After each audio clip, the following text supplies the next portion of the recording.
की जय। बोल पार्वती मैया की जय। आज एकादशी है, किस किसने व्रत रखा है एकादशी का? ये भगत आप भगत रखा है, आप ये भगत हम तो एकादशी का व्रत सब में सर्वश्रेष्ठ व्रत है। एकादशी का व्रत सबसे पहले नंबर पर होता है एकादशी का व्रत है। एकादशी वाले दिन व्रत रखते हो या नहीं, तो बात मत करो। अगर व्रत रखते हो या नहीं भी रखते हो, मतलब फिर भी एकादशी वाले दिन सिर नहीं धोए, नाखून नहीं काटे, शेविंग ना कराए, मतलब कई चीजें, चावल नहीं खाएं, मेन चीज चावल होते हैं, चावल ना खाएं, व्रत रखें या ना रखें। लेकिन जो व्रत रख रहे हैं, अगर उनकी पूछ भी पकड़ लोगे ना तो अभी भवसागर से पार हो। पति रखे। आज मतलब सावन मास के कृष्ण पक्ष की एकादशी है। बोल एकादशी मैया की जय।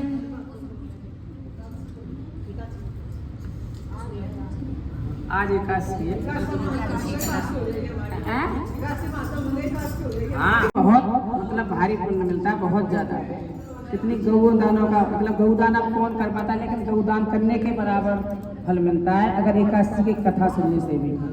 एकादशी का व्रत बहुत ज्यादा, अगर कोई भी चीज दुनिया में ऐसी नहीं है कि जो चाहे और एकादशी का व्रत करने के बाद वो ना मिले, ऐसी कोई चीज दुनिया में नहीं है। बोल एकादशी मैया की जय। श्रावण मास की कामका और पुत्रदा एकादशी का महत्व। युधिष्ठिर ने पूछा, गोविंद वासुदेव आपको नमस्कार है, श्रावण के कृष्ण पक्ष में कौन सी एकादशी होती है, उसका वर्णन कीजिए। भगवान श्री कृष्ण बोले, राजन सुनो, मैं तुम्हें एक पापनाशक उपाख्यान सुनाता हूँ।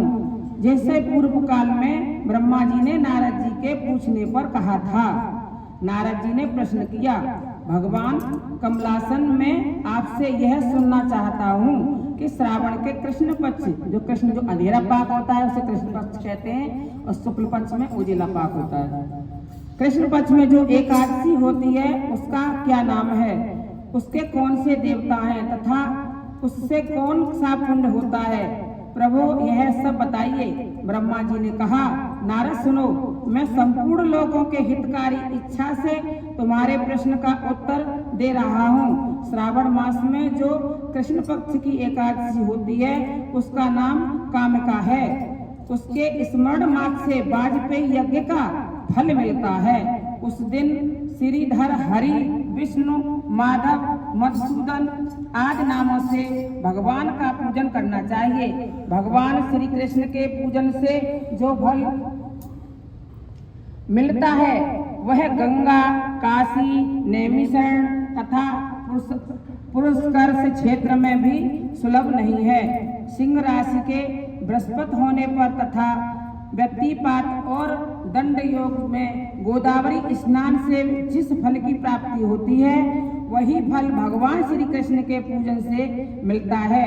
जो समुद्र और वन सहित समूची पृथ्वी का दान करता है तथा जो कामिका एकादशी का व्रत करता है वे दोनों समान फल के भागी माने गए हैं। जो ब्याही हुई गाय को, जो जैसे गाय दान करते हैं, बहुत से कोई करते हैं, कोई ना भी करते हैं, कोई करते हैं, दूसरों का पाप चढ़ाते हैं।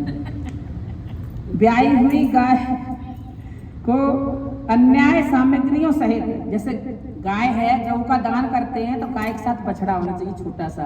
गाय दूध देती हुई हो, गाय के साथ टोकरा होना चाहिए, भूस होना चाहिए, उसके खाने के लिए दलिया या जैसे खल होती है दलिया, वो चीज़ होनी चाहिए। उसे मतलब गाय को कपड़ा, अच्छी चादर वगैरह उड़ानी चाहिए और गले में जंजीर होनी चाहिए। सोने के जो सींग है वो सोने से मड़े हुए होने चाहिए, लेकिन अब इतना नहीं है जैसे।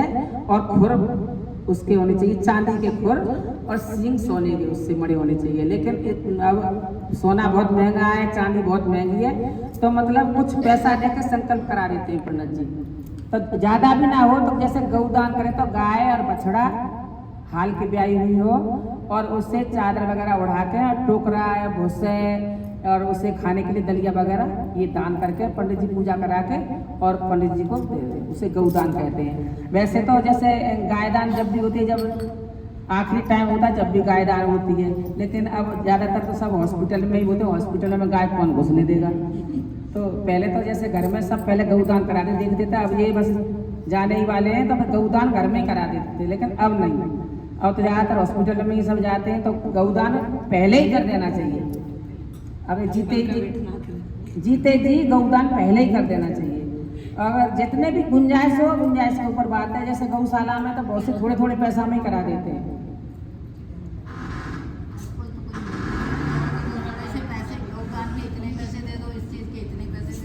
नहीं, वो गौदान मतलब आश्रम में करा। जो ब्याही हुई गाय को अन्य सामग्रियों सहित दान करता है, उस मनुष्य को जिस फल की प्राप्ति होती है वही कामका का व्रत करने वाले को मिलता है। मतलब जो गाय दान न कर पाते उसे ये व्रत करके, मतलब व्रत करने के बाद भी उस फल की प्राप्ति होती है। जो नरश्रेष्ठ श्रावण मास में भगवान श्रीधर का पूजन करता है, उसके द्वारा गंधर्वों और नागों सहित संपूर्ण देवताओं की पूजा हो जाती है। अतः पाप मीरु मनुष्यों की यथाशक्ति पूरा प्रयत्न करके कामका के दिन श्री हरि का पूजन करना चाहिए। जो पाप रूपी पंख से परे हुए संसार समुद्र में डूब रहे हैं, उनका उद्धार करने के लिए कामका का व्रत सबसे उत्तम है। आध्यात्मिक विद्या परायण पुरुषों को जिस फल की प्राप्ति होती है, उससे बहुत अधिक फल कामका व्रत का सेवन करने वालों को मिलता है।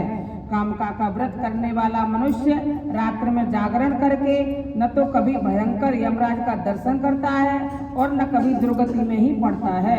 लाल मणि मोती वेदूर्य और मूंगे आदि से पूजन होकर भी भगवान श्री विष्णु वैसे ही संतुष्ट होते जैसे तुलसी दल से।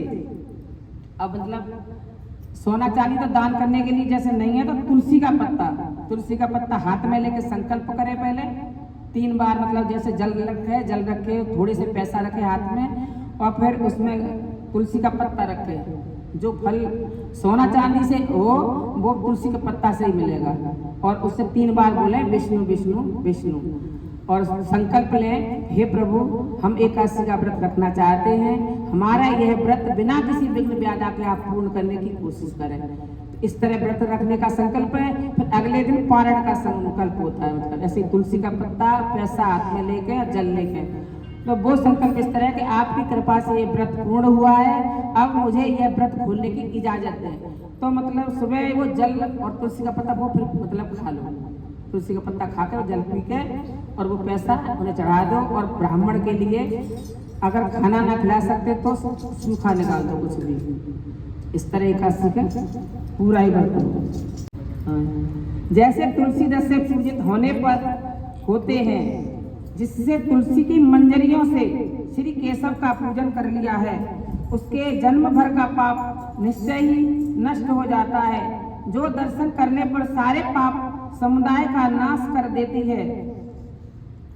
स्पर्श करने पर शरीर को पवित्र बनाती है। प्रणाम करने पर, जो प्रणाम करते हैं, करने पर रोगों का निवारण करती है। जल से सींचने पर यमराज को भी भय पहुंचाती है।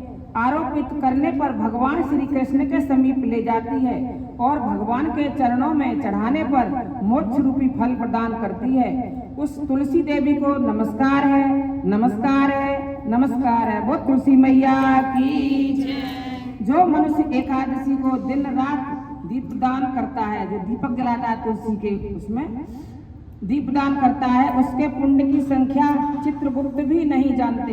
एकादशी के दिन भगवान श्री विष्णु के सन्मुख जिसका दीपक जलता है, उसके पितर स्वर्गलोक में स्थित होकर अमृतपान से तृप्त होते हैं तथा घी अथवा तिल के तेल से भगवान के समीप दीपक जलाकर मनुष्य देह त्यागने के पश्चात करोड़ों दीपकों से पूजित हो स्वर्ण लोक में जाता है। भगवान श्री कृष्ण कहते हैं, युधिष्ठिर यह तुम्हारे सामने मैंने कामिका एकादशी की महिमा का वर्णन किया है।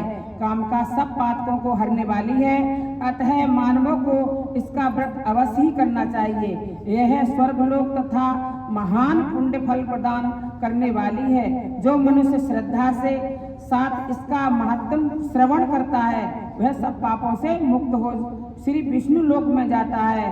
बोल एकादशी मैया की, बोल विष्णु भगवान की जय।